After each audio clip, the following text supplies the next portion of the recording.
Queridos irmãos e irmãs, essas duas leituras nos mostram, de certo modo, a passagem que a gente deve ir fazendo na nossa relação com Deus. Uma passagem que não depende de nós, mas depende da graça de Deus com a nossa colaboração. O profeta Isaías, na primeira leitura, fala as coisas mais chocantes, desconcertantes para o povo da sua época, como se viesse um profeta para nós no meio de uma missa e dissesse assim: Deus fala assim com vocês, detesto as devoções de vocês, não aguento os terços que vocês rezam, não aguento as orações, as novenas de vocês, não aguento os cercos de Jericó que vocês fazem, não suporto nada disso. Imagine o estado de choque que ficaria a comunidade, a paróquia, ouvindo essas coisas. Então, por que o profeta se expressa dessa maneira? Porque, vejam bem, a idolatria em Israel não se expressava só em adorar outros deuses que não fossem o Deus de Israel. Não era só desse jeito. A idolatria de Israel também se expressava no jeito de se relacionar com Deus, como se ele fosse um ídolo pagão, porque os deuses pagãos não pediam nada das pessoas. A única coisa que o culto pagão pedia era os atos de culto, eram as orações, as ofertas no templo, os sacrifícios de animais oferecidos aos deuses nos templos. As pessoas que iam nos templos iam para fazer uma espécie de troca com os deuses. Eu te dou esse carneiro, essa ovelha, sacrifico ele para ti. Coloco umas moedas no templo, cumpro certos atos, recito certas orações, e em troca você me dá aquelas coisas que eu preciso e que não dependem totalmente de mim, a minha vida, minha saúde, minha segurança nos caminhos, a minha prosperidade nos meus bens, para mim, para minha família, a derrota dos meus inimigos, etc. Todas as coisas que, se a gente for pensar, nenhuma delas era errada, todas elas são coisas boas de se pedir, né? Mas não é o Deus de Israel. Ele queria outra coisa do seu povo, porque a aliança que ele fez com o povo não foi feita em torno do culto do templo, mas foi feita em torno dos mandamentos. Os mandamentos que falavam de uma relação reta com Deus e de uma relação também reta e justa com o semelhante. É claro que todos os povos antigos tinham a sua ética. Nenhum povo, nunca foi encontrado nenhum povo no planeta Terra que ache que mentir é bom, enganar os outros é bom, que roubar é bom, que matar o outro é bom. São coisas que destroem a comunidade, que fazem as pessoas perderem a confiança umas nas outras. Então, a ética natural é a mesma em todos os lugares.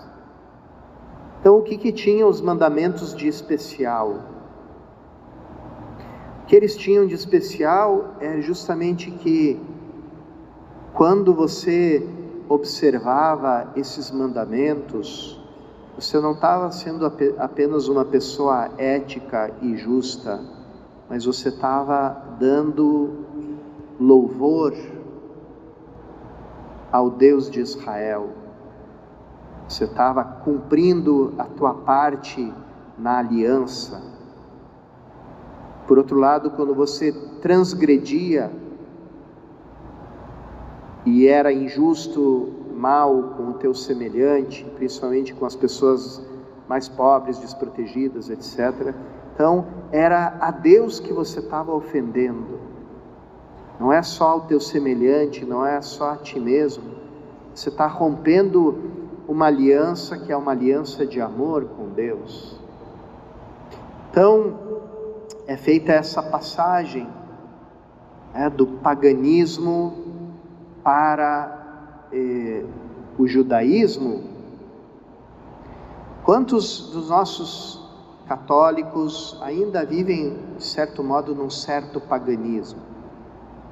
Eu vou à missa para cumprir meus deveres religiosos, pedir prosperidade e o bem-estar para mim, para minha família. Sim, mas ainda tem mais uma coisa. Como é que está a tua vida?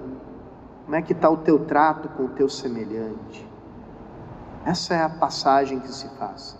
Mas essa não é a única passagem, ainda tem mais uma. E é aquela passagem da vida segundo o judaísmo, do Antigo Testamento, para o Novo Testamento. E para a vida cristã. E essa passagem não pode ser feita pelo ser humano, porque não está nas nossas mãos. Porque é a passagem da velha criatura para a nova. Porque o judaísmo, e isso São Paulo é bem claro nisso, ainda é algo que diz respeito ao homem velho. Tanto que ele diz claramente que viver segundo a lei é uma obra da carne. Ele coloca ela quase que ao lado das injustiças, da devassidão, etc, etc. Ele coloca o viver segundo a lei.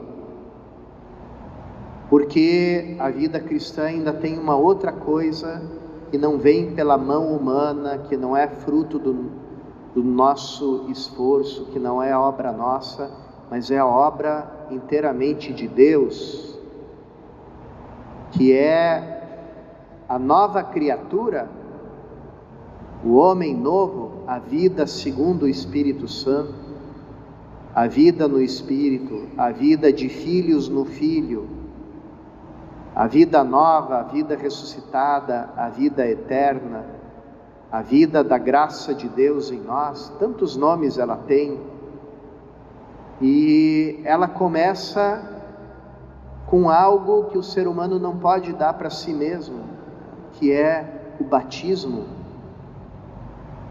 que é um sacramento, portanto uma obra, um ato cujo eu é o de Cristo. Esses tempos a gente recebeu alguns fiéis da Igreja Maranata, aqui na Igreja Católica, e a gente estava se preparando para fazer a acolhida deles na comunidade. Aí a gente descobriu que o batismo deles não é válido, porque eles batizam com a seguinte fórmula: nós te batizamos em nome do Pai, e do Filho e do Espírito Santo. Aquele nós invalidou o batismo, porque é necessário dizer as palavras: eu te batizo em nome do Pai, do Filho e do Espírito. Por quê? Porque quem batiza é Cristo. O eu que batiza é o eu de Cristo. É só Ele, só dele pode vir. Não vem da comunidade, não vem de um nós comunitário, vem de um eu, pessoa de Jesus. Assim como se o padre na hora da consagração não disser isto é o meu corpo, mas disser isto é o nosso corpo, fica inválido. Aquilo lá continua sendo um mero pão, porque é o eu de Cristo. Então é uma obra própria dele, é uma obra que ele realiza na nossa vida, mas claro, vai se manifestando à medida que a gente se abre à fé e acolhe na fé essa vida nova. E essa vida nova, como no tempo de Jesus, aqui ele está dando instruções para os 12 apóstolos, ela provoca uma ruptura muito profunda. Provocou nos primeiros anos uma ruptura muito profunda dentro da própria família. Havia aqueles que aderiam a Cristo e aqueles que não, e havia divisão, havia perseguição. E provocava uma ruptura com a religião, com a religião judaica, com a religião pagã. Tanto é que os cristãos foram perseguidos tanto pelos judeus como pelos pagãos, considerados grandes ímpios, grandes hereges pelos dois grupos. Então, o que é isso?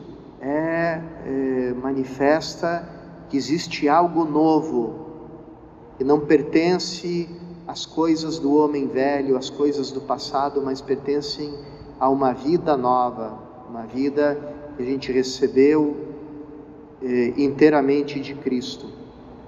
Aqui a gente não pode deixar de dizer uma palavra sobre o santo de hoje, São Boaventura, discípulo também de São Francisco de Assis, um santo, um doutor da igreja, que se caracterizou principalmente por falar do amor, o amor como caminho para Deus, numa época onde, de certo modo, tinha uma intelectualidade cristã, católica, que às vezes levava as pessoas para um certo intelectualismo, para uma certa frieza. Ele foi aquele doutor que resolveu falar do amor e dizer que o amor é a forma mais alta de conhecimento de Deus, é a forma mais sublime, é o caminho mais elevado, é o caminho mais rápido, é o caminho mais pleno, é o caminho mais perfeito de todos, o caminho do amor. E ali onde a nossa razão falha, ali onde a nossa vontade encontra o seu limite, onde todos os nossos recursos humanos encontram o seu limite, ali o amor vai em frente e rompe todo tipo de limite, todo tipo de barreira. Às vezes vem as pessoas nas famílias, enfim, nas situações da vida, contar de certas circunstâncias da vida delas, dentro da família, enfim, tão difíceis de entender, tão difíceis de lidar, e diante delas a gente fica sem palavra nenhuma para dizer, fica sem solução nenhuma. Então, a única solução ali, quando não tem nada mais a ser feito, é amar, dar o amor, manifestar o amor, testemunhar o amor. É aquilo que fica, aquilo que resta, e que a gente às vezes trata como um resto, quando deveria tratar como o grande princípio de tudo, né? A gente nunca devia dizer, agora não adianta fazer nada, é só amar. Não, o amar tinha que estar lá desde o início.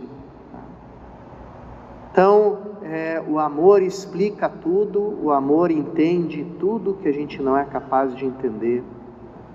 São João Paulo II tinha esse bonito poema sobre o amor, e ele diz isso: o amor me explicou tudo, o amor me explicou todas as coisas. Então, São Boaventura é esse santo, esse doutor da igreja, esse doutor do amor, que explica tudo e que é o caminho por excelência para a gente chegar até Deus nosso Senhor. Peçamos a intercessão dele nesse dia, para que a gente também possa entrar por esse caminho, pelo caminho do amor, o amor que foi derramado em nós, no nosso batismo, pelo Espírito Santo que habita em nós, que a gente se abra cada vez esse amor na nossa vida, para dar muitos frutos, manifestar a chegada do reino de Deus entre nós.